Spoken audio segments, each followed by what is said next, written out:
ఈ లోకానుసారమైనటువంటి జీవితం మనం జీవిస్తున్నప్పుడు దేవుడు నాకేం చేశాడు, నా పని అయిపోయింది, ఇంక నా పనికి ఇంతే, నేను ఇంకేమీ చేయలేను అని చెప్పి మనం ఎంతో నిరుత్సాహపడుతూ ఉంటాం. చాలామంది కుటుంబాల్లో ఏమన్నా ఇబ్బందులు వచ్చినా, ఏమన్నా సమస్యలు వచ్చినా, ఏదొచ్చినా కానీ ఇక ఇంతే నా పని, ఇక నేను ఏమి చేయలేను అని చెప్పి ఎంతో నిరుత్సాహపడుతూ ఉంటారు. దేవుని యొక్క వాక్యము మనకు తెలియపరుస్తున్న విషయం ఏంటంటే, నీవు నిరుత్సాహపడాల్సినంత అవసరము లేదు. ఎందుకంటే దేవుడు నిన్ను సృష్టించినప్పుడే నీ పట్ల ఒక ప్రణాళిక కలిగి ఉంటాడు. అందుకనే దేవుని యొక్క వాక్యం మనకు సెలవిస్తుంది, తల్లి గర్భంలో నీవు రూపింపబడక ముందే నీ పట్ల ఒక ప్రణాళిక కలిగి ఉన్నాడంటే యేసయ్య. హల్లెలూయా. కనుక శ్రమ వచ్చినాయని, సంతోషం వచ్చిందని మనం కుంగిపోవాల్సిన అవసరము లేదు. దేవుడు చెబుతున్నాడు, నీ పట్ల ఒక ప్రణాళిక కలిగి ఉన్నాడు. అందుకనే ఆయన అవసరం వచ్చినప్పుడు నిన్ను వాడుకుంటాడు. అప్పటి వరకు నువ్వు లోకానుసారమైనటువంటి జీవితం నువ్వు జీవించినప్పటికైనా నిన్ను ఆయన ఏమి పట్టుకోడు, పలకరించాడు. ఆయనకు అవసరం వచ్చినప్పుడు ఆయన్ని నిన్ను తీసుకొచ్చుకుంటాడు. ఆయన ఊహించిన రీతిలో నిన్ను బలపరుచుకుంటాడు. అంతేగాని తొందరపడ్డందువల్ల ప్రయోజనము లేదు. ఎందుకంటే ఇప్పుడు కుమ్మరివాడు ఉన్నాడు. కుమ్మరివాడు మట్టి తీసుకొని సారి మీద పెడతాడు. ఆ మట్టి అనుకున్నట్టుగా తయారైద్దా, లేకపోతే కుమ్మరివాడు అనుకున్నట్లుగా తయారైద్దా? కుమ్మరివాడు ఏది చేయాలనుకుంటాడో అలాగ తయారవ్వాల్సిందే ఆ మట్టి. అట్లాగే మట్టితో చేయబడినటువంటి నీవు కూడా నీ పట్ల దేవుని యొక్క ప్రణాళిక ఏమై ఉన్నదో అట్లాగే నీ జీవితము కూడా మారిపోవాల్సిందే. నేను అట్లా చేయను, నేను చేయను అనటానికి మనకు అవకాశం లేదు. ఆ మట్టికి లేదు, మట్టితో చేయబడినటువంటి మానవుడు కూడా అటువంటి అవకాశం లేదు. దేవుడు తన లేఖనము ద్వారా మనతో మాట్లాడుతున్నాడు. దేవుని యొక్క పరిశుద్ధ గ్రంథంలో ఒక మాట మనం సెలవు తీసుకుందాం. ఆదికాండము 12వ అధ్యాయము 1 నుండి 4 వచనాలను మనం ధ్యానం చేసుకుందాం. యెహోవా నీవు లేచి నీ దేశము నుండి నీ బంధువుల యొద్ద నుండి నీ తండ్రి ఇంటి నుండి బయలుదేరి నేను నీకు చూపించు దేశమునకు వెళ్ళుము. నిన్ను గొప్ప జనముగా చేసి నిన్ను ఆశీర్వదించి నీ నామమును గొప్ప చేయుదును. నీవు ఆశీర్వాదముగా ఉందువు. నువ్వు ఆశీర్వదించు వారిని ఆశీర్వదించదును. నీవు దూషించు వారిని శపించదును. భూమి యొక్క సమస్త వంశములు నీ యందు ఆశీర్వదించబడునని అబ్రహాముతో అనగా యెహోవా అతనితో చెప్పిన ప్రకారము అబ్రహాము వెళ్ళెను. హల్లెలూయా, హల్లెలూయా. ప్రభునందు దేవుని బిడ్డలారా, ఇప్పుడు ఈ అబ్రహామును మనం చూసుకున్నట్లయితే, ఈ అబ్రహాము దేవుని ఎరిగినటువంటి వాడు కాదు. దేవుని ఎరిగినటువంటి వాడా, ఎరగినటువంటి వాడా? ఎరగనటువంటి వాడు. అయితే విగ్రహారాధికుడు. అయితే మనం ఇక్కడ ఆలోచించాల్సినటువంటి విషయం ఏంటంటే ఆ విగ్రహారాధనలో ఉన్నంత వరకు అబ్రహాము ఆశీర్వదింపబడలేదు. అంటే అప్పుడు వరకు అబ్రహాము దేవుని యొక్క చిత్తం, అంటే అబ్రహాము పట్ల దేవుని యొక్క ప్రణాళిక లేదంటారా? విగ్రహారాధన చేస్తున్నాడు కదా, మరి యేసు ప్రభు అంటే తెలియదు కదా. మరి యేసు ప్రభు అంటే తెలియనప్పుడు మరి అబ్రహామును దేవుడు ఎలా పిలుచుకున్నాడు?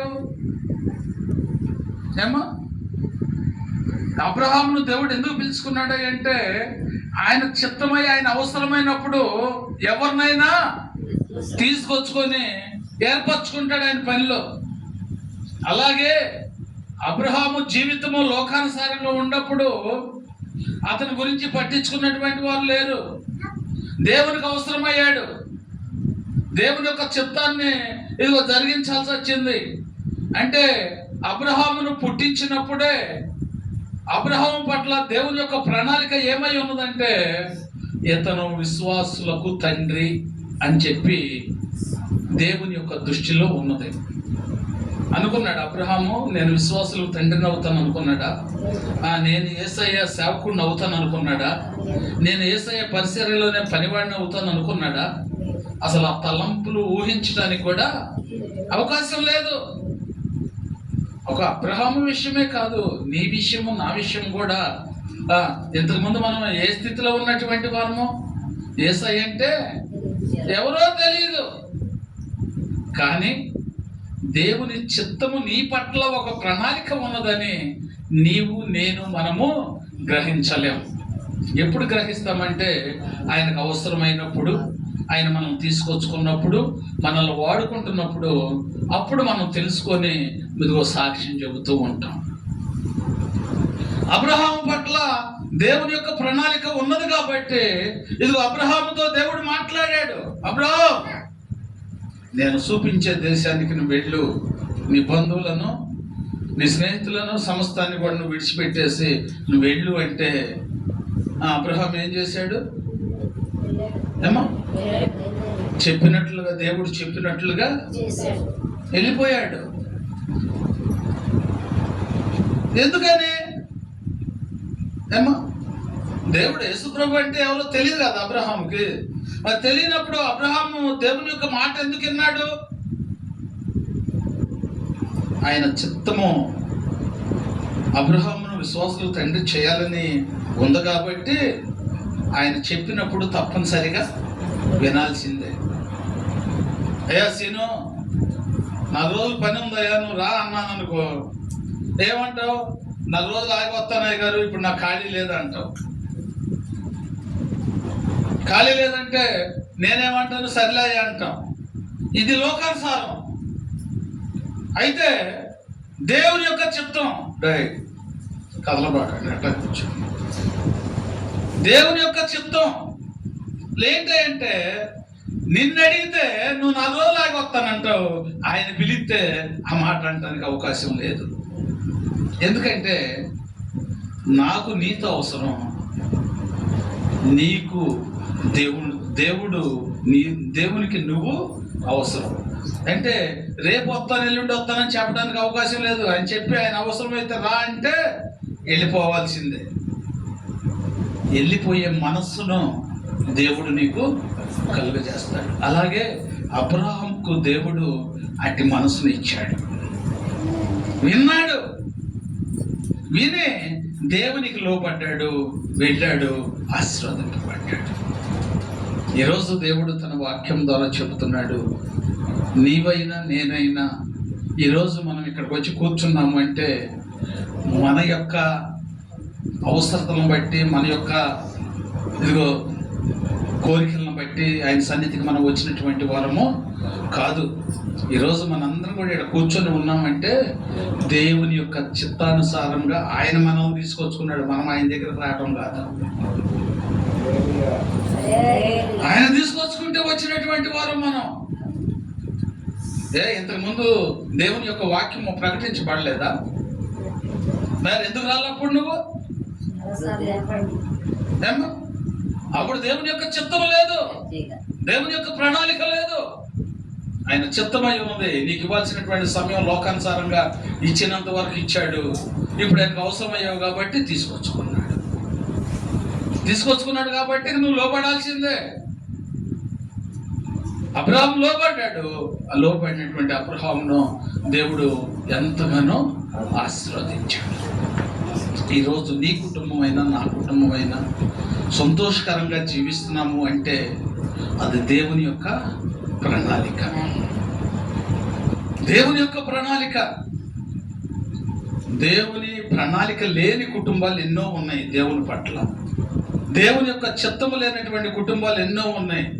ఎన్నో కుటుంబాలు పతనం అయిపోతున్నాయి. మన కళ్ళ ముందే మనం చూస్తూ ఉంటున్నాం. ఏమో అయ్యో పాపం అంటామే, కానీ ఆ కుటుంబం లోబడకపోయినప్పుడు ఎన్నో ఇబ్బందులు ఎదుర్కోవాలి.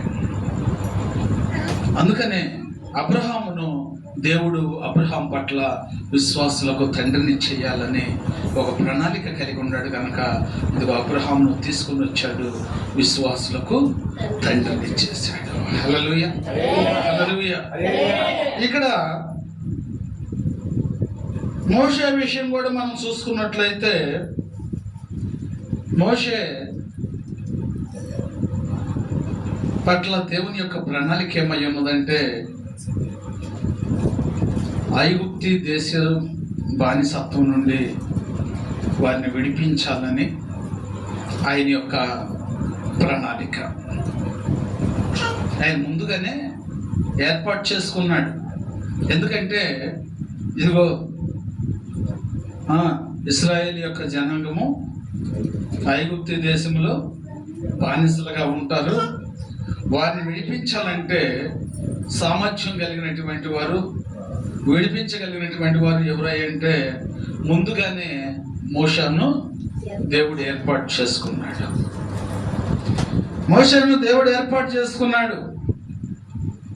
అయితే సమయం వచ్చిందాకా మోషే జోలికి రాలేదు. అప్పటికే మోషే ఆ ఐగుప్తి నుండి పారిపోయి ఉన్నాడు కాబట్టి ఆ మోషే ఆయన పారిపోయినా కానీ అక్కడ వదిలేసి కూరుకున్నాడు. ఇప్పుడు అవసరం వచ్చింది మోషేతో. వారు ఆ బానిసత్వంలో ఉండి వాళ్ళు ఏం చేశారు? కేకలు పెట్టారు, మొర పెట్టారు. దేవుడు అంటున్నాడు, వారి మొర నేను విన్నాను, నా బిడ్డల యొక్క మొర నేను విన్నాను. మోషే రా, వెళ్ళి వారిని నడిపించు. దేవుడు చెబుతుంటే దేవునికి ఎదురు చెబుతున్నాడు. ఏం చెబుతున్నాడు? ఏమో దేవునికి ఎదురు ఏం చెబుతున్నాడు? అయ్యా నేను నత్తివాడిని, నోటి మాధ్యమం నిలవాడిని. అయ్యా నాకంటే ఎవరన్నా ఉంటే ఎందుకయ్యా వారిని తీసుకెళ్ళయ్యా అంటున్నాడు. అదేనంటావా కారణం? ఏమో కారణం అది కాదు. అక్కడ చేయకూడదు ఒకటి చేసి వచ్చాడు కాబట్టి ఇప్పుడు నేను పోతే ఆ రాజుగారు నిన్ను పట్టుకున్నాడు అనుకో, వీళ్ళని ఇడిపించడం కాదు, ముందు నన్ను నేను ఇడిపించుకుంటాం అసాధ్యమైంది. ఈయనకేమో తెలియదు, నన్ను రామంటున్నాడు అని చెప్పేసి మోషే అనుకుంటున్నాడు. తెలియదంటావా మోషే గురించి? యేసయ్యకి మోషే గురించి తెలుసు అని గట్టిగా చెబుతున్నావు. మరి నీ గురించి నా గురించి తెలియదా?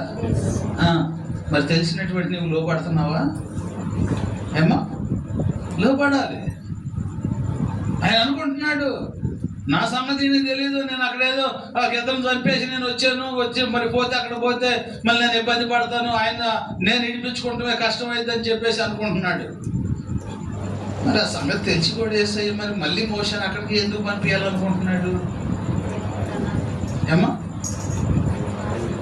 మళ్ళీ అక్కడికే ఎందుకు పంపించాలనుకుంటున్నాడు అంటే దేవుడు అంట పడిపోయినటువంటి చోటే లేవనెత్తే దేవుడు అంట.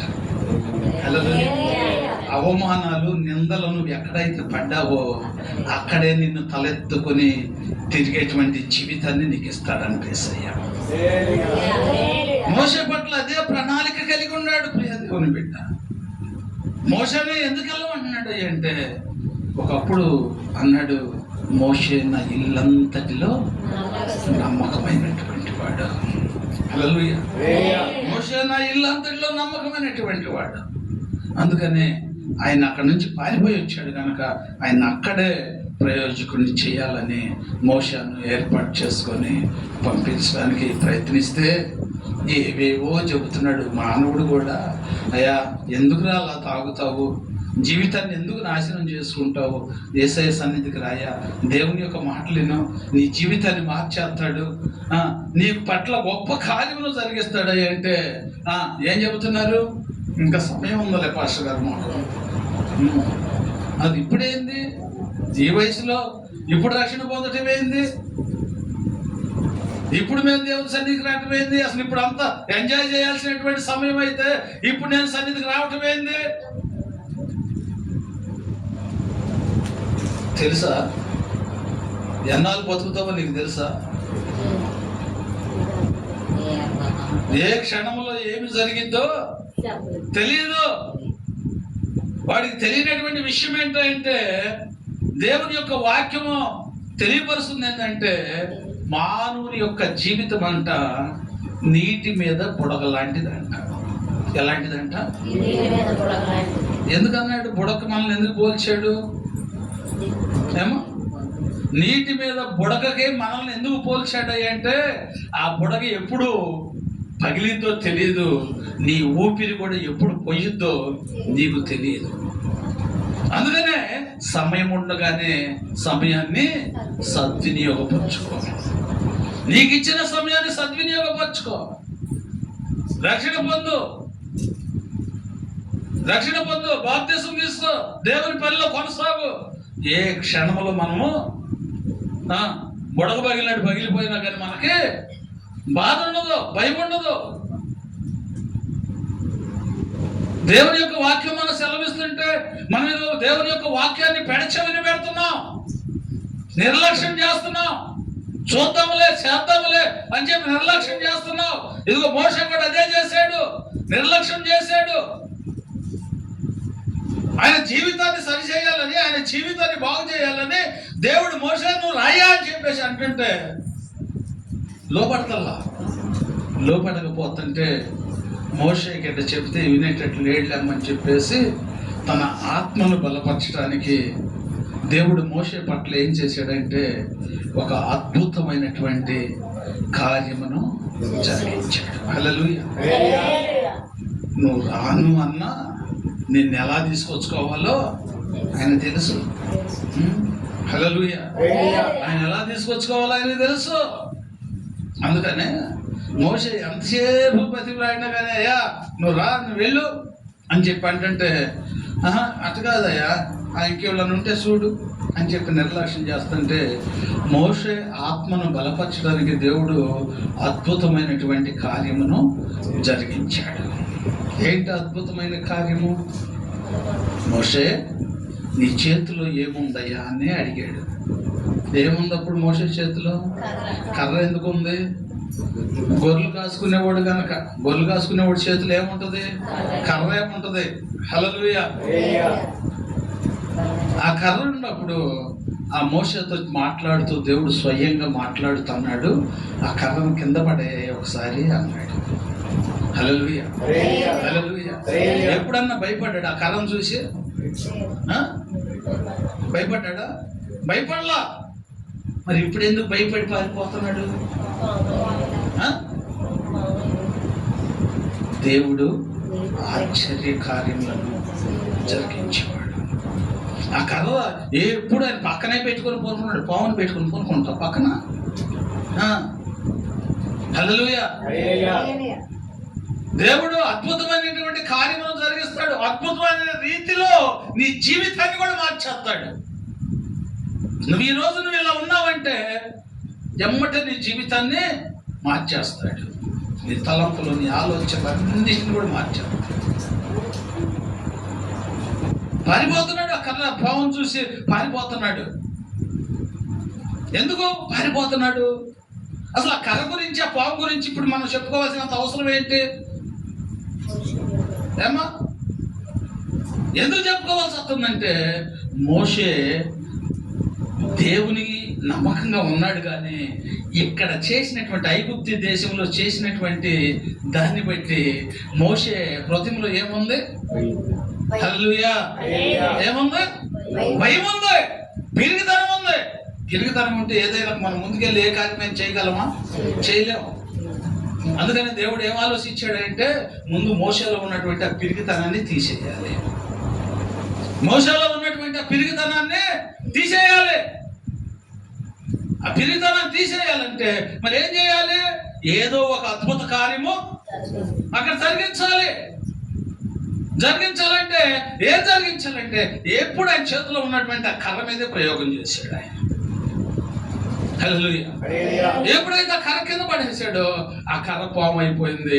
ఆ పాము అయ్యేది ఇదిగో పాకుతున్నప్పటికి దాన్ని చూసి మోషే పారిపోతుంటే మోషే వెళ్ళి దాన్ని తోక పట్టుకో. చచ్చాను బాబు అన్నట్టుగా పోయి ఏం చేస్తా తప్పదు. మరి దేవుడు చెబుతున్నాడు కదా, లోపడాలి కదా. అందుకని తప్పనిసరి అయిపోయి ఏం చేశాడంటే వెళ్ళిపోయి ఆ యొక్క పాము తోక పట్టుకున్నాడు. మళ్ళీ తోక ఎప్పుడైతే పట్టుకున్నాడో కర్ర అయిపోయింది. ఎంత ఆశ్చర్యకరం! ఇప్పుడు ఆ అద్భుత కార్యం వల్ల ఏం జరిగిందంటారు అక్కడ? ఏమో మోషలో ఉన్నటువంటి పిరిగితనం పోయి ఆయనలోకి ధైర్యం వచ్చింది. ఇప్పుడు నీవు నేను కూడా సన్నిధికి రా అంటే వచ్చామనుకుంటున్నావు. పరిగెత్తుకుంటూ వచ్చావా? రాలా? మరి ఎట్టొచ్చారు? ఏమ్మా ఏదో ఒక దెబ్బ పేడు ఉంది ఇంకానే అది. హల్లెలూయా! అది ఆ దేవత తీయగానే అమ్మ అయ్యా ఏందయ్యా అప్పుడు దాకా చర్చి అంటే ఇప్పుడేంది మేము ఈ వయసులో మేము చర్చి ఏంది అన్నవాడు మనసులో పడి మూలుగుతా అయ్యా మా అయ్యగారు ప్రార్థన చేస్తాడు రా నీకు తగ్గిపోతుందా? ఎంతో మంది తగ్గింది పాయింట్ ఏం చేస్తాడు? ఇక కుక్కిన పేనులాగా మెలకుండా వస్తాడు. అటు వచ్చినండి నేను కూడా మీకేదో నేను చెబుతున్నాను అనుకున్నారా? నా జీవితం కూడా అదే. అప్పుడు నువ్వు దేవుని సన్నిధికి వచ్చినప్పుడు దేవుడు తన దాసుడు ప్రార్థన చేసినప్పుడు ఆ బలహీనత నుంచి విడిపించగానే రే నేను ఇన్నిసార్లు హాస్పిటల్కి వెళ్ళినా కానీ నాకు తగ్గలేదు. యేసయ్య సన్నిధికి వెళ్ళాను, యేసయ్య వెంటనే నాకు స్వస్థత ఇచ్చాడు. హల్లెలూయా! ఇక మళ్ళీ రెండోసారి రోగం వస్తాడు, ఆడికి వెళ్తాడు. ఏమ్మా పిలవాలి ఇంకా. హల్లెలూయా! అట్లాగే మోషే పట్ల కూడా దేవుడు చేసినటువంటి మేలును బట్టి ఆయన కూడా ఇదేందిరా ఎప్పుడు చూడలేదు కదా అద్భుత కార్యము. కర్ర పాము అవటమేంది, పాము మళ్ళీ కర్ర అవటమేంది, మళ్ళీ దాన్ని పట్టుకొని నన్ను పాము అంటమేంది, మళ్ళీ దేన్ని తీసుకొని వెళ్ళమంటున్నాడు? అమ్మా మళ్ళీ దాన్నే తీసుకెళ్ళమంటున్నాడు. ఎందుకంటే ఆ కర్ర నీ చేతిలో ఉంటే నువ్వు ఏదైనా సాధించగలుగుతావు. హల్లెలూయా! హల్లెలూయా! ఆ కర్ర ఉన్నాడు యేసయ్య. ఆ కర్రతో అద్భుతమైన కార్యములను దేవుడు జరిగించాడు. అట్లా విశ్వాసము పెరిగింది. ఆ విశ్వాసం పెరగటం మూలాన ఇక దేవుని దగ్గర అన్నాడు, అయ్యా నువ్వు నాతో వస్తే నేను వెళ్తానయ్యా. ఎట్లా చెప్పగలిగాడు ఈ మాట? చూసినటువంటి దాన్ని బట్టి ధైర్యం వచ్చింది, చూసినటువంటి దాన్ని బట్టి పిరిగితనం పోయింది. ఈరోజు నీలో నాలో మనందరిలో కూడా ఏదో ఒక పిరిగితనం మన మీద ఏలుబడి చేస్తుంది. దాని నుంచి విడుదల పొందడానికే మనం దేవుని సన్నిధికి వచ్చాం. మనం దేవుని సన్నిధికి వచ్చినప్పుడు మనం ఆశించిన రీతిగా దేవుడు అద్భుత కార్యములు చేసినప్పుడు ఇదిగో దేవునికి లోబడి ఆయన దగ్గరకు మనం వస్తున్నాం. హల్లెలూయా, హల్లెలూయా. ఆయన ఇదిగో దేవుని సన్నిధికి వస్తున్నాం. ఆయన సన్నిధికి తీసుకొచ్చుకుంటానికే ఇదిగో ఏదో ఒక బలహీనత, ఏదో ఒక సమస్య నీ పట్ల నా పట్ల ఇదిగో దేవుడు జరిగించి ఇదిగో మనం తీసుకొని వస్తున్నాడు. అట్లాగే మోషేను తీసుకొని వచ్చాడు. మోషేను తీసుకొని వచ్చినప్పుడు వెళ్ళాడు. ఎవరి గురించి భయపడ్డాడు ఈయన? ఏమో మోషే ఎవరి గురించి భయపడ్డాడు? రాజు గురించి బయటపడ్డాడు. ఇప్పుడు ఈ దేశాయి కూడా మళ్ళీ ఇప్పుడు ఎక్కడికి వెళ్ళమంటున్నాడు? రాజుగారి దగ్గరికి వెళ్ళమంటున్నాడు. అంతకుముందు ఏముంది? పిరిగితనం ఉంది. ఇప్పుడేముంది? ధైర్యం ఉంది. ఏం ధైర్యం ఉంది? దేవుడు నాకు తోడై ఉన్నాడు. హల్లెలూయా. దేవుడు నాకు తోడై ఉన్నాడు. రాజు అయితే నాకేంది, ఎవరైతే నాకేంది, నా యేసయ్య ముందు ఎవరైనా బలాదురే. ధైర్యం వచ్చేసింది. వెళ్ళిపోయాడు. రాజా, ఆ ఇశ్రాయేల్ యొక్క జనాన్ని విడిచిపెట్టు, తీసుకుని వెళ్తాం. ఆయన బోధ తలతెక్కగా ఉన్నాడు. రాజుగారు బోధ తలతెక్కగా ఉన్నాడు. తలదగ్గగా ఉండి ఇనిపోయి అని పంపి అంటే ఆయన అంటున్నాడు, యేసు ఎవడో ఆయన నువ్వు చెబితే పంపించాలా? ఎవరి కోసం పంపిస్తా? సర్వాధికారి పంపించింది. ఆ సంగతి ఎవరికి తెలుసు? మోషేకి తెలుసు. ఆ సంగతి ఎవరికి తెలియదు? సర్వాధికారి అని ఎవరికి తెలియదు? రాజు తెలియదు. తెలియపరచాలి రాజుకి. అప్పుడు కొన్ని తెగుళ్ళు చేశాడు. అక్కడ ఆ కర్రతో కొన్ని తెగుళ్ళు చేశాడు. ఒరే పిల్ల బచ్చా, మేము ఎప్పటి నుంచో మేము చేసి ఉండే వాళ్ళమే, మా ముందే నువ్వు కుప్పి గంతులు వేస్తావా? నిన్నకాక మొన్న పుట్టినోడు నువ్వు. ఎప్పుడు పుట్టినా కానీ యేసయ్య చేతిలో ఉండే ఎటువంటి ఇబ్బంది రాదు మనకి. ముందు పుట్టామా వెనక పుట్టామా అనేది కాదు. అది ముందు పుడితే మటుకు ఏమైంది? ఆ మంత్ర విద్యలు నేర్చుకుంటే మటుకు ఏమైంది? పిల్లోడు చేసినవి వాళ్ళు చేయలేకపోయారు. లాస్ట్కి పిల్లోడు చెప్పినట్టుగా వాళ్ళు వినాల్సి వచ్చింది.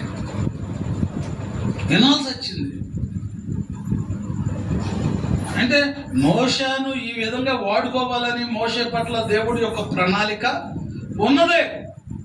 ఇప్పుడు నేను ఎందుకు చెబుతున్నాను అంటే, ఇప్పుడు ఆ యొక్క అబ్రహాము మీద ఒక ప్రణాళిక కలిగి ఉన్నాడు, మోషే మీద ఒక ప్రణాళిక కలిగి ఉన్నాడు. నీ మీద నా మీద కూడా అదే ప్రణాళిక కలిగి ఉన్నాడు యేసయ్య. హల్లెలూయా. ఎప్పుడు ఆయనకు అవసరమో అప్పుడే వారిని వాడుకుంటాడు. నా జీవితంలో కూడా నేను లోకానుసారంగా జీవించేవాడు. లోకానుసారం అంటే ఇక మామూలు జీవితం కాదు నాది. మళ్ళీ మా నాన్నగారు పాస్టర్. హల్లెలూయా. అయినప్పటికీ నేను ఇదిగో లోకానుసారమైనటువంటి జీవితం జీవిస్తున్నాను. మా నాన్నగారు వృద్ధాప్యంలోకి వచ్చేసారు. వృద్ధాప్యంలోకి వచ్చినప్పుడు ఇక ఆయన ఎవరూ లేదు. మేము నలుగురు అన్నదమ్ముళ్ళము, ఒక అక్కయ్య, ఒక చెల్లి మాకు.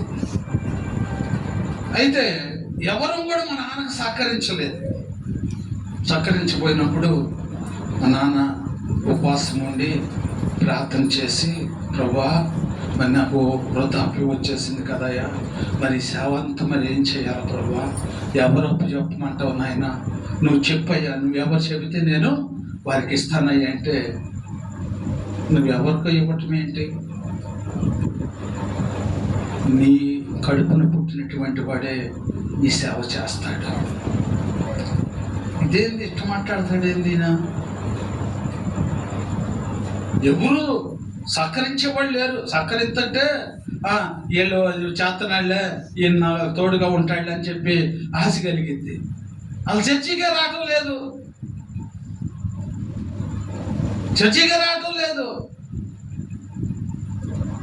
ఎట్ నమ్మకం కుదిరిద్దే? దేవుడు చెప్పాడు నాన్నకి, నీవు గడగడ వణికే వరకు నా సేవ చెయ్యి, కొరడ దెబ్బ తుఫాన్ దెబ్బ చూపించి నేను తీసుకొచ్చుకొని నీవు చూసుచుండగానే నీ వారసుని నేను వాడుకుంటాను అన్నాడు. నీ వారసుని నేను వాడుకుంటా. మా కుటుంబంలో అందరికంటే తీసేసిన ఎవడంటే నేనే. హల్లెలూయా. మా అమ్మాయి ఉంది, మా అన్నయ్య ఉన్నాడు, వాళ్ళందరూ మా నాన్నమ్మటే. మా అన్నయ్య అయితే పాటలు బాగా పాడతాడు.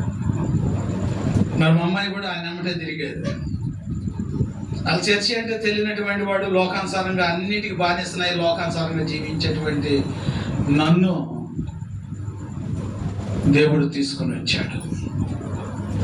తీసుకొస్తాం కూడా ఎట్ట తీసుకొచ్చాడు అంటే, నేను ఒకరోజు పొద్దున్నే లేచి బ్రష్ చేస్తుంటే బ్లడ్ పడింది నోటి అమ్మటి. సిగరెట్లు మామూలుగా అయితే అలవాటు ఉందా నీకు? ఫస్ట్ నుంచి లేదు, ఉందా? ఒకటి కాల్చేవాడు ఆయన కాలిస్తే, నేను కాల్చాను అనుకో సిగరెట్ ముట్టించేవాడిని. ఆ సిగరెట్ ముట్టిస్తే నేను తాగినట్టు ఉండేది కాదు. ఆ సిగరెట్గా పారేయకుండా ఇంకో సిగరెట్ ముట్టించేవాడిని. అప్పుడు ఆ 2 సిగరెట్లు ఎమ్మటెమ్మట కాలిస్తే నాకు తాగినట్టుగా ఉండేది. హల్లెలూయా. అలాంటి జీవితం నేను జీవిస్తున్నప్పుడు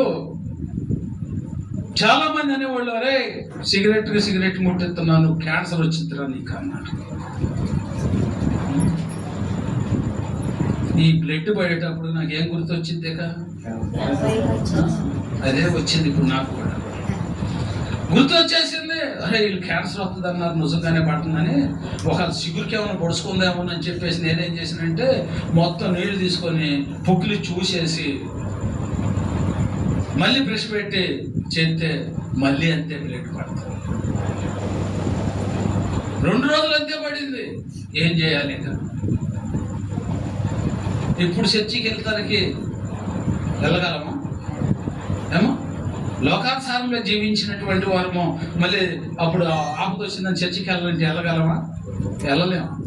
కానీ ఇది మట్టుకి 60-70 మీద కొట్టుకునేది 150 మీదకి వెళ్ళిపోయింది. అనుభవం కదా. హల్లెలూయా. 150 మీదకి వెళ్ళిపోయింది. ఏం చేయాలి? పనుకుంటే నిద్ర పట్టట్లా. ఏం చేయాలి అని ఆలోచిస్తే మా నాన్నగారు సేవ ప్రారంభించింది జనవరి 1 తారీఖున ప్రారంభించాడు. ఆ రోజు నుంచి ఈ రోజు వరకు కూడా మనకి జనవరి 1కి ప్రేమ విందు ఏర్పాటు చేస్తాము. అప్పుడు కూడా నాన్న అట్టాగే ప్రేమ విందు ఏర్పాటు చేస్తే భోజనానికి పోయినట్టు అందరూ వస్తారు. బయట వాళ్ళు, చర్చికి పోయేవాళ్ళే కాదు, భోజనం కోసము ఆ చుట్టుపక్కల వాళ్ళు కూడా వచ్చేవాళ్ళు. వాళ్ళు వస్తుంటే వాళ్ళలో కలిసి పోదామని చెప్పేసి వెళ్ళాము. అంటే దేవుని యొక్క ప్రణాళిక అట్లా ఉంది. వెళ్ళి ఇప్పుడు మన సన్నిధిలో ఆ పక్కన బెంచ్ వేసుకొని డ్రమ్ కొడుతున్నారు చూసారా? అట్టాగే బెంచీలు ఉండేవి, 2 బెంచీలు ఉండేవి అప్పుడు. ఇప్పుడు ఖచ్చితంగా నేను చేయించాలే. ఆ బెంచ్ మీద కూర్చున్న నా భయం నాకుంది. అయితే ఆడ కూర్చొని భయం తన్నాను, ప్రభువా నాకు కానీ బ్లడ్ ఆగిపోతే నీకు నమ్మకంగా జీవిస్తానయ్యా, నీ పరిసరలో ఉంటానయ్యా, నేను లోకం వైపు చూడనయ్యా అని కూర్చొని ప్రాధేయపడ్డాను. ఆ రోజు చూసినటువంటి బ్లడ్ ఈ రోజు వరకు నేను చూడలేదు. ఇప్పుడు 14 సంవత్సరాలు నేను దేవుని సేవలోకి వచ్చి నాకు బ్లడ్ పడి 14 సంవత్సరాలు ఏ డాక్టర్ దగ్గరికి వెళ్ళలేదు, ఏ ట్యాబ్లెట్ వేసుకోలేదు. యేసయ్య దగ్గర ఒక తీర్మానం తీసుకున్నాను. ఆ తీర్మానమే ఆ బ్లడ్ ఆగిపోయింది. నేను అనుకుంటాను, మోషేకు పావం చేసి అట్ట తీసుకొచ్చాడో నాకేం బ్లడ్ చూపించి ఈ రకంగా తీసుకొచ్చాడు కావాలి యేసయ్య. మోషే గురించి చెప్పినప్పుడల్లా నా జీవిత చరిత్ర అంతా నాకు గుర్తొస్తా ఉంది. ఆ తర్వాత ఇదిగో దేవుడు రక్షణ కోసం కూర్చోబెట్టాడు. కూర్చున్న తర్వాత దేవుడు తన మహాకృపను బట్టి ఇదిగో రక్షణ భాగ్యాన్ని ఇచ్చాడు. దొడ్డి నిండా కూరలు ఉన్నాయి, ఎంత చూసినా కానీ పోవట్లేదు. నేనేం రోడ్డు ఆధారికి వెళ్ళాలి. ఇప్పుడు ఆ రోడ్డు ఉంది, నేను ఆధారికి వెళ్ళాలి. కూరలేదు పోతానే ఉంది. దొడ్డు నుంచి తోలుకొస్తారు కదా, ఆడ తోలుకొస్తానే ఉన్నాను. నేను ఆధారికి వెళ్ళాలంటే ఇదిగో పోవటానికి అవకాశం లేదు. అసలు చూద్దాం ఎన్ని ఉన్నాయని చెప్పి పారి కూడా ఒక చిన్న రాయి ఒకటి వేసి ఉంటే ఆ రాయి మీద ఎక్కి నుంచొని దొడ్డి అమ్మ చూస్తే దొడ్డి అసలు ఖాళీ అవ్వలేదు. దొడ్డి అసలు ఖాళీ అవ్వలేదు. తెల్లారి నాకు నాన్న ఇది ఇట్లా సంగతి, నాకు ఇట్లా దర్శనం వచ్చిందనంటే దేవుడు నిన్ను సేవ పిలుచుకో. దొడ్డి అనగా సంగతి, గొర్రెలు అనగా బిడ్డలు. అంటే సన్నిధికి వచ్చేవాళ్ళు వస్తూ ఉంటారు, పోయేవాళ్ళు పోతూ ఉంటారు. సన్నిధి ముట్టుకి ఖాళీ అవుతాయా? హల్లెలూయా. ఆనాడు నాన్నగారు చెప్పిన మాట ఈనాడు కూడా జరుగుతుంది. అదే వస్తూ ఉంటున్నారు, పోతూ ఉంటున్నారు, వస్తూ ఉంటున్నారు, పోతూ ఉంటున్నారు. ఏ రోజు మందిరం ఖాళీ అవ్వలేదు. హల్లెలూయా, హల్లెలూయా. ఏ రోజు కూడా మందిరము ఖాళీ అవ్వలేదు. ఎట్టగే కూర్చున్నాము దేవుని సన్నిధిలో. కూర్చొని నాన్న కుర్చీలో కూర్చొని ఉన్నాడు, నేను కింద కూర్చున్నాను. కింద కూర్చుంటే అయ్యా దేవుడు పిలుచుకున్నాడు కదా, మరి దేవుని సేవలోకి వస్తావు, రేపు ఏదన్నా ఒకటి వచ్చి నీ మీద తిరగబడితే సేవ అంటే మామూలు విషయం కాదయ్యా అని చెప్పి నాకైతే దేవుడు ఒక వాగ్దానం ఇచ్చాడయ్యా అన్నాడు. ఏంటి ఆయన ఇచ్చిన వాగ్దానం ఏంటయ్యా అంటే, నీ ముందుకు ఏది వచ్చినప్పటికైనా యేసు నామములో నువ్వు వాటిని గద్దించు, నేను వాటిని వెళ్ళగొడతాను అని చెప్పి నాకు ఒక వాగ్దానం ఉంది. ఏది వచ్చినా నేను అదే మాట అంటాను. యేసయ్య దాన్ని ఎల్లగొట్టేస్తాడు, నాకు చూపిస్తాడు. ఏది వచ్చింది కూడా చూపిస్తాడు, దాన్ని ఎల్లగొడతాడు. నాకు ఆ కృప ఇచ్చాడు కాబట్టి నేను నిలబడగలుగుతున్నాను. మరి నీ పరిస్థితి ఏంటి? ఏదైనా ఒక వాగ్దానము నీకు ఉండాలి, దేవునితో ఉండాలి. మనుషులు చెప్పే వాగ్దానాలు కాదు, దేవునితో వాగ్దానం ఉండాలి అన్నాడు. దేవునితో వాగ్దానం ఉండాలి అంటే ఒకరోజు కూర్చొని, ఏంటి ప్రభా మరి నాన్నగారు అటు చెప్పాడు, మరి ఆయనకు ఆ కృప ఇచ్చావు గయ్యా, మరి నా సంగతి ఏంటయ్యా, నా సంగతి ఏంటయ్యా, నువ్వు చెప్పు, బయలుపరచు ప్రభా. ఏదో ఒక ఆధారం చూపించయ్యా, లేకపోతే మరి నేను ఎలా నిలబడాలయ్యా? ఏదో చెగడ పెట్టిన వాళ్ళు వస్తారు, అనేకమైన వాళ్ళు వస్తారు, బలహీనలు వస్తారు. మరి వాళ్ళ పట్ల కార్యం జరగాలంటే నాకు కూడా ఏదో ఒక వాగ్దానం ఉండాలిగా ప్రభు అని చెప్పేసి నేను ప్రార్థన చేసుకుంటూ ఉన్న సమయంలో ఏదైనా బలిపీఠం కాడ మంది ఆ యొక్క పులిపీఠ మీద అక్కడ కట్టి ఉంది కదా, ఆ మెట్టు కాడ కూర్చొని ఉండాలి. నేను ఆ కూర్చున్నాను. ఆ కూర్చుంటే వెనకమాల గుమ్మంలో ఒక ఆమె దెయ్యం బట్టి గోల చేస్తుంది. మందిరం అంతా కూడా ఇసుక ఎత్త రాలకుండా జనం ఉండారు. ఆ జనం ఉన్నప్పుడు ఆ ఇసుక ఎత్త రాలకుండా ఉంటే ఆమె గాలి బట్టి గోల చేస్తుంది. గోల చేస్తుంటే అక్కడ కూర్చొని వెనక్కి తిరిగేట్టు చూసి అన్నాను, నేను ఇందాక నుంచి చూస్తున్నాను నీ వ్యవహారం, దర్శనం ఇప్పుడు నేను చెప్పేది. ఇందాక నుంచి చూస్తున్నాను నీ వ్యవహారము, నీ వ్యవహారం తేలుతా అన్న అంతే నోరు. ఎప్పుడైతే అన్నానో చిన్న పిల్లవాడు చిన్న పిల్లవాడు. ఆ పిల్లవాడు ఎంత ఉంటాడు అంటే, ఇది అమ్మాయి కూతురు ఉంది కదా, ఏం పేరు నీ పేరు? శ్రీలక్ష్మి. పిల్ల ఉంది కదా, ఆ పిల్ల వయసు ఉండిద్ది. పిల్లోడు పైజమా వేసి ఉన్నాడు. ఎప్పుడైతే అన్నానో వెంటనే వేసి రక్తం వేసేసాడు నోట్లో. వెంటనే వేసి రక్తం వేసాడు నోట్లో. ఆ పాటి నోరు మూసుకున్నాను. ఈ బోర్కి వెళ్ళాను, ఆ గోడ కాడకి వెళ్ళి ఆ దెయ్యం పట్టిన మనిషి కాడకు వచ్చాను. ఈ చిన్నపిల్లడు కూడా ఇదిగో ఈ ఇంటికుండా వెళ్ళి ఈ గోడ కాడకు వచ్చి ఈ గోడ అమ్మడబడి ఆడకు వచ్చాడు. నేనేమో ఆధారి నుంచొని ఉన్నాను, ఆ పిల్లోడేమో ఈ దారి నుంచొని ఉన్నాడు. దెయ్యం పట్టిన మనిషి ఏమో మధ్యలో కూర్చొని ఉంది. ఏమి ప్రార్థన చేయలేదు, ఆ పిల్లోడు మాట్లాడలేదు, నేను మాట్లాడలేదు. కింద కూర్చొని కళ్ళల్లో కళ్ళు పెట్టి చూసింది అంతే. గిర్రా గిర్రా గిర్రా గిర్రా గిర్రా గిర్రా తిరిగి డామ్ అని పడిపోయింది. మళ్ళీ ఎట్టబోయాను, అట్టగే తిరిగి వచ్చి అక్కడే కూర్చున్నాను. మళ్ళీ ఎక్కడ కూర్చున్నాను, మళ్ళీ పిల్లోడు కూడా తిరిగి మళ్ళీ నా దగ్గరికి అక్కడికే వచ్చాడు. ఇక నాకు కనపడలే పిల్లోడు. ఇంకా పిల్లోడు నాకు కనపడలేదు. తెల్లారి పొద్దున్నే లేచి నా మీదకి ఎట్టొచ్చింది. హల్లెలూయా. నాన్న ఎట్టొచ్చింది నీకు? నాకు ఎట్టొచ్చిందని చెప్పంటే మా నాన్నగారు అన్నాడు, నీకు చీకటి శక్తుల మీద జయం ఇచ్చాడయ్యా దేవుడు. నమ్ముతాను నేను ఏమో నా జీవిత చరిత్ర ఏంది, నేనేంది, ఏదో కళ్ళలో చూసింది అంత మాత్రం నమ్ముతాను నేను. కోరుకున్నానా నేను ప్రార్థన చేయటం ఏంది, చీకటి శక్తులు పోతమేంది, ఇదే సంభాషణ మా మధ్యలో జరుగుతుంది. మా నాన్న ఇదిగో సీన్ కూర్చున్నట్టేమో మా నాన్న కూర్చొని ఉన్నాడు, ఇది ఈ పిల్లోడు కూర్చున్నట్టుగా నేను, ఈ పిల్లోడు కూర్చున్నట్టుగా నేను కూర్చున్నా. వాళ్ళిద్దరి మధ్యన ఎంత గ్యాప్ ఉంది, అదే గ్యాప్ ఉంది. మేమిద్దరం ఈ సంభాషణ జరుగుతూనే ఉంది. ఎప్పుడు నుంచో నాగేంద్ర స్వామి పెట్టి ఉంటాడంట ఒక ఆమెకి అక్కడే.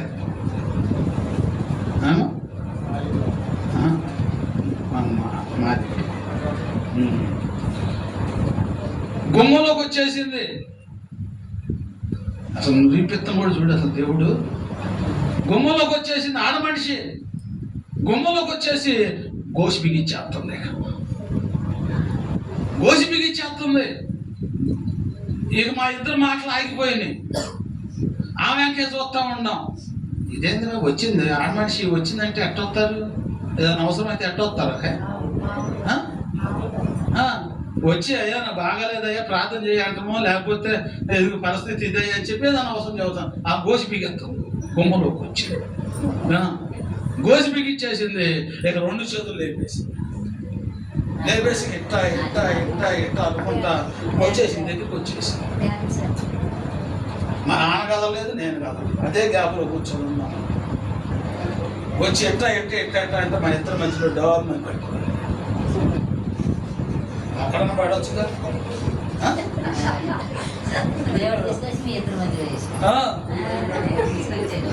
వచ్చి మా ఇద్దరి మధ్యలో డామ్ అని పడింది.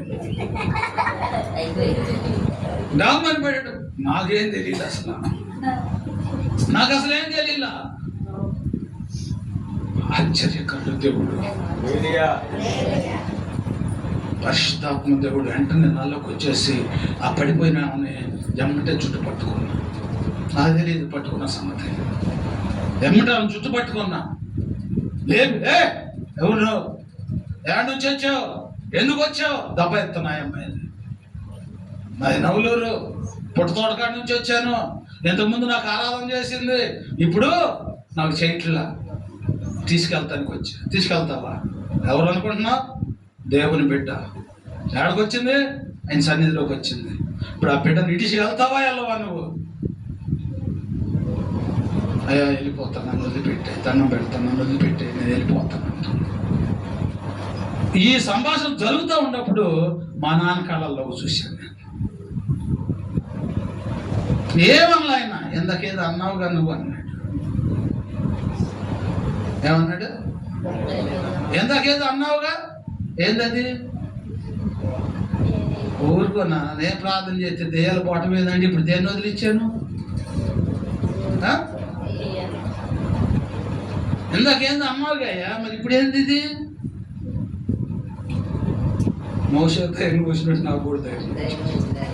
హల్లెలూయా, హల్లెలూయా. ఎందుకంటే నాకు తెలియకుండా పట్టుకున్నాను కదా. ఆ రకంగా ఆ రోజు నుంచి ఈ రోజు వరకు ఎన్ని దెయ్యాలను ఎల్లగొట్టానో, ఎన్ని చీకటి శక్తులను ఎల్లగొట్టానో, ఇన్ని ఎల్లగొట్టుంటే అసలు లెక్కే లేదు.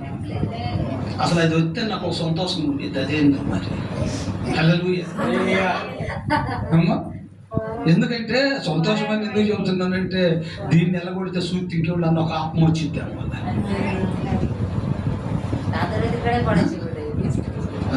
చూశారుగా. హల్లెలూయా, హల్లెలూయా. అట్టాగా మోషే ఆత్మను బలపరిచినట్లుగా మరి ఈరోజు దేవుడు అంతటి అద్భుత కార్యములను జరిగించి మరి ఆయన పరిచర్యలో నన్ను వాడుకుంటున్నాడు అంటే ఏదో గొప్ప మెప్పుల కోసం చెప్పడం కాదు అమ్మా.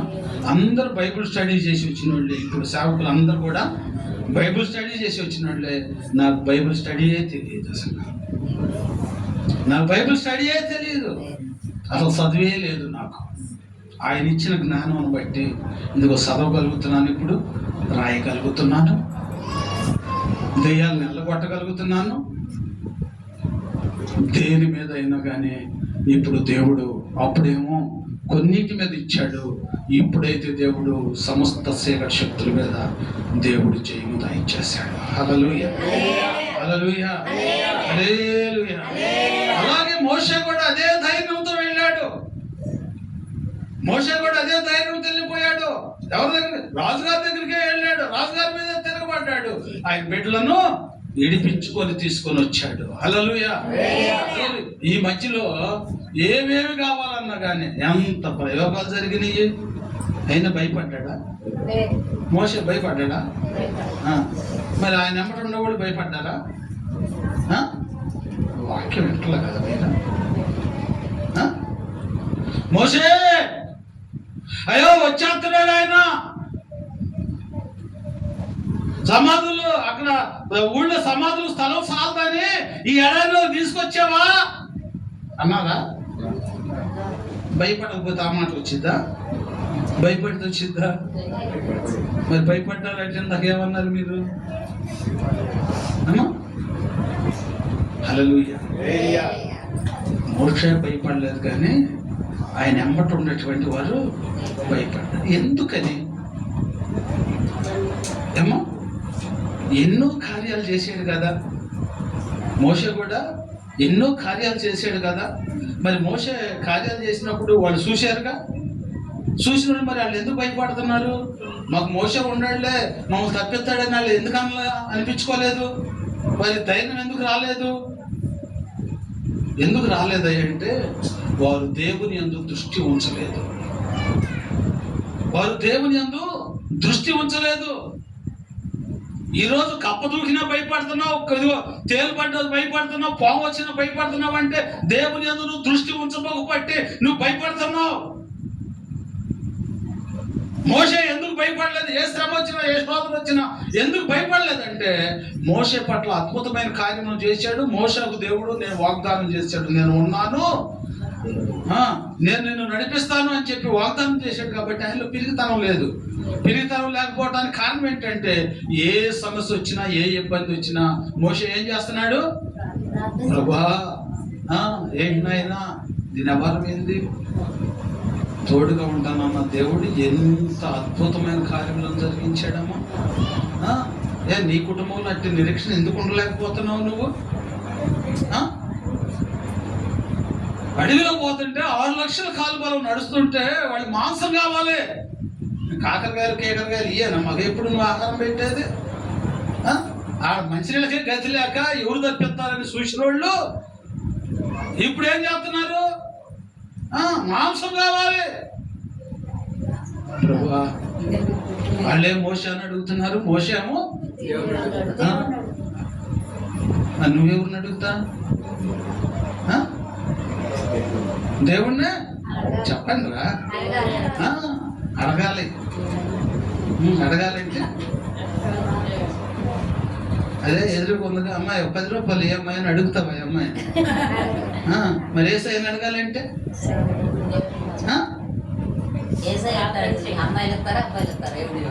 అసలు అనుభవంలోకే రావట్లేదు. ఏసైని అడగాలి అంటే ప్రార్థన అనుభవం కావాలి. ఏసయ్య ఆలకించేది ఏంటి? ప్రార్థన. ఆ అనుభవంలోకి మనం రావాలి. ఆ అనుభవంలోకి మనం వస్తే దేవుడు మనకి సహాయం చేస్తాడు. మాంసం కావాలంటే మాంసం ఇచ్చాడు, ఆహారం కావాలంటే ఆహారం ఇచ్చాడు. సముద్రం ఎదురొస్తే ప్రభా అంటే కర్ర చూపించు.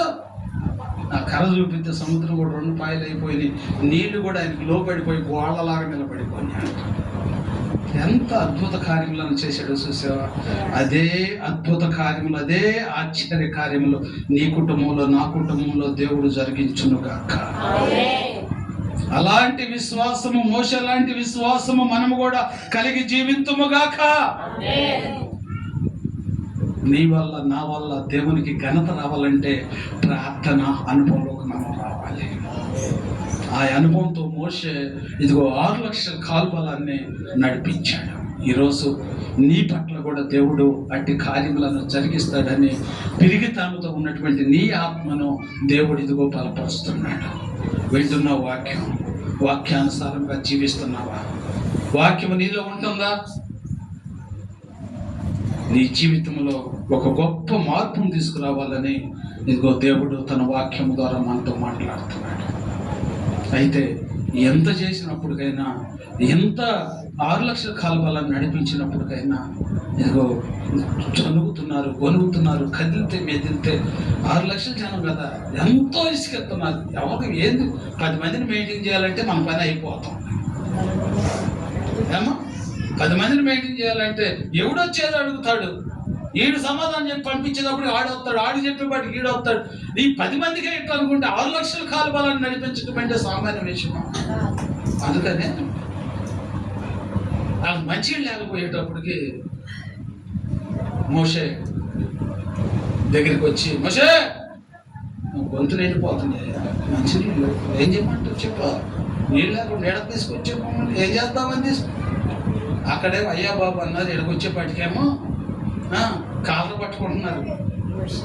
మోషే ఏంటి చెప్పు. గొప్పతనం ఏంటి అంటే, ముందు మోషేని అడగంగానే మోషే ఏం చేశాడంటే ప్రార్థన చేశాడు. ప్రార్థన చేసినప్పుడు దేవుడు ఏం చెప్పాడు అంటే, నువ్వు వెళ్ళి ఆ బండతో మాట్లాడు అన్నాడు. హల్లెలూయా. మన దేవుడు ఎలాంటి వాడు? మన దేవుడు ఎలాంటి వాడు? ఇచ్చిన మాట తప్పే దేవుడు. హల్లెలూయా. ఇచ్చిన మాట తప్పే దేవుడు కాదు మన దేవుడు. మోషేకి వాగ్దానం చేశాడు, కానీ వ్యతిరేకమైన పని చేశాడు. చూసారా, వ్యతిరేకమైన పని చేశాడు. ఆపేయచ్చుగా.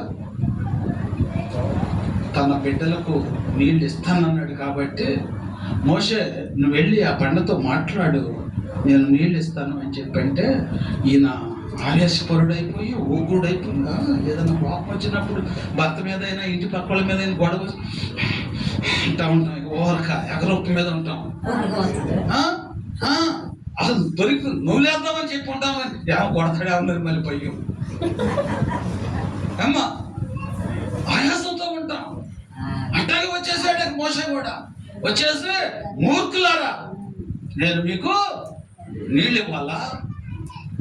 ఏమంట, నీ బాబు గారు సొమ్ము ఇస్తాను అమ్మా. ఎవరు ఇస్తాను నీళ్ళు? దేవుడు ఇస్తాడు. ఇదేమంటున్నాడు, మీకు నేను నీళ్ళు ఇవ్వాలా, నువ్వు ఎత్తున్నావా? ఏ పాటోడు నువ్వు అసలు అంటే ఏమొచ్చేసింది దీనికి? ఆ కోపం మన మీద కూడా ఏలుబడి చేస్తాం. అందుకనే చెబుతుంది ఇప్పుడు దేవుడు వాక్యం చెబుతుంది. ఆ కోపం వచ్చేసాడు, దేవుడు చెప్పిన పని చేయలేదు. ఆ కోపంలో పోయి ఏం చేశాడు? మాట్లాడాల్సినటువంటి వాడు ఏం చేశాడంటే, చేతిలో కళ్ళ ఉందిగా కొట్టాడు. ఎవరిని కొట్టాడు? యేసయ్యను కొట్టాడు. ఇంకా మీకు అర్థమయ్యేటట్టు చెప్పాలంటే, దేని కొట్టాడు అన్నారు ఇప్పుడు మీరు? బండనే కొట్టాడు. బండ ఎవరై ఉన్నారు? క్రీస్తు అయి ఉన్నారు. హల్లెలూయా. మోషే ఒకసారి చూడు, తన ఈపును తిరిగి చూపించేటప్పటికి వాత కనపడుతుంది. కింద మీదకి వాత కనపడుతుంది. ఇక నీవు పాలు తేనె ప్రవహించేటువంటి ఆ ప్రదేశానికి నువ్వు వెళ్ళవు. నువ్వు తీసుకెళ్తాను అన్నాను కాబట్టి నీకు చూపిస్తాను అంతేగాని నిన్ను తీసుకెళ్ళనిచ్చాడు. చూసారా, ఆయాసం ఏం చేసింది? చేరవలసినటువంటి గమ్యస్థానానికి చేరకుండా. ఎందుకని ఇప్పుడు మోషే గురించి ఇదంతా చెప్పాల్సినంత అవసరమే వచ్చిందంటే ఇప్పుడు నాకు ఏం అవసరం నీకు? తినడానికి లేదా, ఉండడానికి లేదా, ఇల్లు లేదా, ఏమి లేదు నీకు? ఏమో అన్నీ ఉండే. అన్నీ ఉంటే మరి నాకెందుకు చెబుతున్నావయ్యా నువ్వు అనవచ్చు. ఈ లోకానుసారమైనవి ఎన్ని ఉన్నా పరలోక సంబంధమైనటువంటి వారసత్వం లేకపోతే మనం ఎందుకు? ఆ చేరాల్సినటువంటి ఆ పాలు తేనె ప్రవహించేటువంటి ఆ ప్రదేశానికి పోలేకపోవటానికి కారణం ఏంటంటే ఆయాసం, కోపం. అలాంటిది నీలో ఉంటే నువ్వు కూడా దేవుని రాజ్యంలోకి పోలేవు. పోను ఇప్పుడు అవన్నీ నాకెందుకయ్యా అంటే చెప్పాల్సిన బాధ్యత మా మీద ఉంది. చెబుతున్నావు, నువ్వు సక్రంగా నడుచుకుంటే పాలు తేలు ప్రవహించే దేశానికి వెళ్తావు, ఆయనతో కూడా ఉంటావు, ఆయన రాజ్యంలో ఆ వారసత్వాన్ని సంపాదించుకుంటావు. అట్టి సంపాదన నీకు కూడా, అట్టి పరలోక రాజ్యాన్ని నీకు కూడా ఇవ్వాలని దేవుడు తన దాసుల ద్వారా ఇదిగో జరిగినటువంటి సన్నివేశాలను మనకు తెలియపరుస్తున్నాడు. అలాగే ఆయన మరి నాయకత్వం అయిపోయిన తర్వాత మరి ఆయన పోవడన్నాడు కదా, ఆ కొండ దాకా తీసుకెళ్ళాడు. అక్కడ ఆయన వదిలేశాడు. ఆయన వదిలేసిన తర్వాత అక్కడ నుంచి యెహోషువను ఏర్పాటు చేసుకున్నాడు. యెహోషువ ద్వారా ఇదిగా పాలు తేళ్లు ప్రవహించేటువంటి ఆ ప్రదేశానికి పోయారు. ఎవరెవరు పోయారంటే అక్కడికి కాలేబు, యెహోషువ. హల్లెలూయా, హల్లెలూయా. అలాగా యెహోషువను దేవుడు వాడుకున్నాడు. నోవాహుతో కూడా దేవుడు వాడుకున్నాడు. అమ్మా, ఇప్పుడు ఈ వాక్యం అంతా కూడా మీతో ఎందుకు చెబుతున్నానయ్య అంటే ఏ సమయంలో ప్రభు నిన్ను వాడుకుంటాడో నన్ను వాడుకుంటాడో తెలీదు. అందుకని మనం ఏం చేద్దామంటే ప్రభు పట్ల నమ్మకంగా ఉందాం. ఏమో రేపు నిన్ను సేవకుని చేయవచ్చాము, ఏమో ఆయన సన్నిధిలో ఒక పరిచర్యలో నువ్వు పాత్రగా వాడుకోవచ్చాము, ఏమో ఇప్పుడు దేవుని యొక్క సువార్త చెబుతున్నా మోషేలాగా నాకు కూడా వ్యతిరేకం రావచ్చాము, నేను దూరం అవ్వచ్చాము. ఆయన సన్నిధి నుంచి మనం తీసేయచ్చు.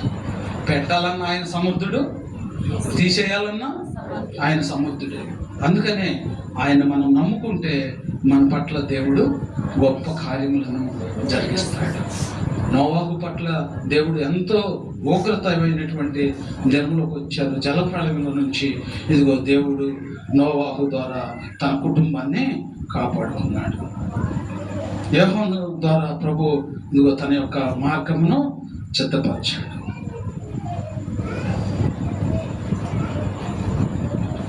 మాట్లాడుకున్నాడు. పౌలు ద్వారా ఇదిగో అనేకమైనటువంటి వారికి రక్షణ భాగ్యాన్ని వచ్చేటట్టుగా పౌలు గారిని దేవుడు వాడుకున్నాడు. అలాగే నీ ద్వారా కూడా దేవుడు వాడుకోవాలి. దేవుని దృష్టిలో నువ్వు యథార్థవంతులుగా ఉండు, న్యాయవంతులుగా ఉంటే దేవుడు తప్పకుండా మన పట్ల గొప్ప కార్యములను జరిగిస్తాడు. దేవుడి కొద్ది మాటలను ప్రభు మనం ఇన్నిటిలో దీవించి ఆశీర్వదించి మహిమ పొందునుగాక. ప్రార్థన చేసుకుందాం. మమ్మల్ని మిగిలిగా ప్రేమించిన మా ప్రియపరలోకపు తండ్రి, పరిశుద్ధ ఆత్మదేవుడా నీకు వందనాలు.